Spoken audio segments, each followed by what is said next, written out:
You can make the game what you want. You can get to where you're at this point and a little overpowered for things and just do side quests. There's ways like exploits where you get your money up. How's performance on PC? Well, for reference, I'm running everything on like super duper low and it looks amazing. I'm also streaming. I have 3 monitors. Like if anything's gonna kill my computer, it should be a game like this, and it's not. So it's amazing. Most of the reviews, if you look on the Steam community stuff, are talking about how nicely optimized this game is. And there's even like mods you can get to lower the graphics settings even more, even though I don't recommend it because then you're actually taking away from the game. But if you're worried about that, then that is an option for you. I mean, my computer I built 4 years ago and it's running everything fine. I have like a 1660 Ti or whatever. Thought there was no difficulties. I'm pretty sure there is. I don't know. It's been 100 hours since I played the game, and I've soaked up so much lore that the finer details of the beginning of the game are kind of starting to blur together. There's a lot to take in. So if I'm wrong, I will own up to that. There we go. Yeah, it's just one of those things of it's grindy, so the more you play, the easier it gets. I feel like this game runs better than the first game. It's pretty well optimized. Oh, really? I didn't... Like, I've probably mentioned this before while you were here, or maybe not. I've never played the first game. This just got so much hype, and I caught wind of it, plus the whole thing of my name being Dying by the Sword. I was like, ooh, medieval game. And I've been really in a single player game kick for a little minute. So, Kutná is just like 10x the size and runs great. Dude, that's great. What's the gameplay consist of? Depends on what you're asking. Okay. Let me ask you some questions to get a better feel for a good answer for you. Are you talking about the world aspects? Are you talking about main story? Are you talking about skills, side quests? Like, what do you want to know a little bit more specifically, and I can go into it, kind of break down what this game is for you. I mean, you can see it's pretty detailed. You got to sharpen your weapons and keep them maintained, and what is it? Repair your armor. So there's a lot of detail if you're looking for that. You should play the first one if you like this one. 2 is just one but slightly improved. Every aspect of the first game is still great. Yeah, I've seen a little bit of gameplay from it, comparison-wise, like clips, but I feel like I'm going to be doing the franchise as a whole a disservice if I play the one that's really well optimized and then go back to it. It would be a nice experience, though. Everything. Well, okay. Well, you're a knight that seems like he never stops having a mission moving forward.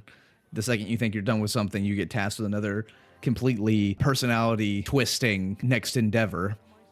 Side quests are just kind of random jobs from people. Just imagine being a knight. Like, if you didn't have a main mission, then you'd just be doing odd jobs for people. So it's basically 15th century medieval odd job simulator with a good amount of details. Some side games, like you can play dice, like dice games. You can do tournaments against other knights or just people of the city. Fast travel. There's 2 sets of maps, all these different towns, each individual shop. This is a great example because this is like the most bustling city there is. There's taverns where you can talk to people. You can interact with a good amount of people. There's tailors, weaponsmiths, armor, saddler, golden little pins are kind of places of interest where there might be like an item you can pick up that's really cool. You can do things even like going into, let's see, inventory, going into your books. You can do skill trees. So you have all these skill trees that are extremely detailed. I mean, there's stats, there's secondaries you can't really do much with. You can wear armor that increases or decreases these things.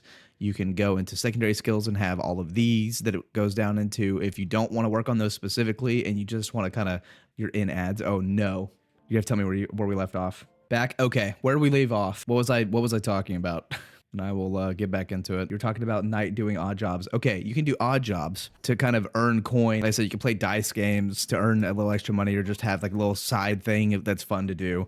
If you go into your map, this giant city, there's other little odd jobs on the way to these cities. You can have random encounters like traders or just an odd little side quest that you didn't know you were going to be able to get tasked with. There's one where you meet a dude that has an arrow in his head and you literally just help him carry sacks to his camp through the woods. Figure out why he has an arrow in his head. You can run into bandits, you can fight them, you can save people from wild packs of dogs. If you care about the skills and you don't really want to work at them to upgrade all these different skill trees that there are, you can go into your inventory once you traverse the world and find these. There's skill books, you can read them, but you can't read too much. As you can see, I have already read too much for the day. But you can level up your skills based on like the book's prerequisite that you have to tick off. You have to be level 8 in this skill before you can read this book to go even more. So it is a lot, but it is so detailed and well thought out.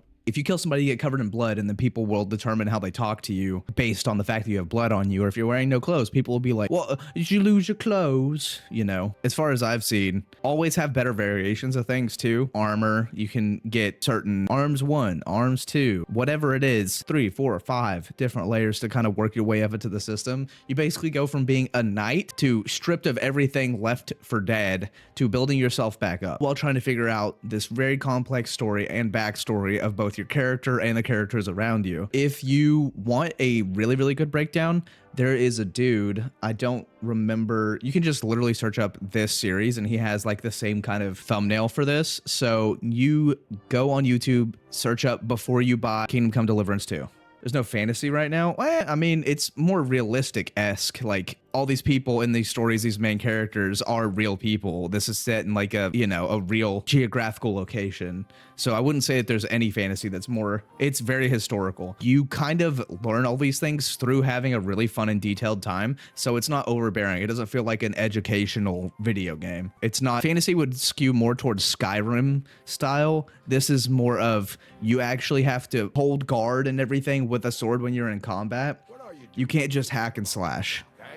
Okay, relax. That's kind of my rough breakdown of this game. Very rough. Like I said, if you look up the YouTube video Before You Buy on YouTube for this game, it's like Before You Buy Kingdom Come Deliverance II.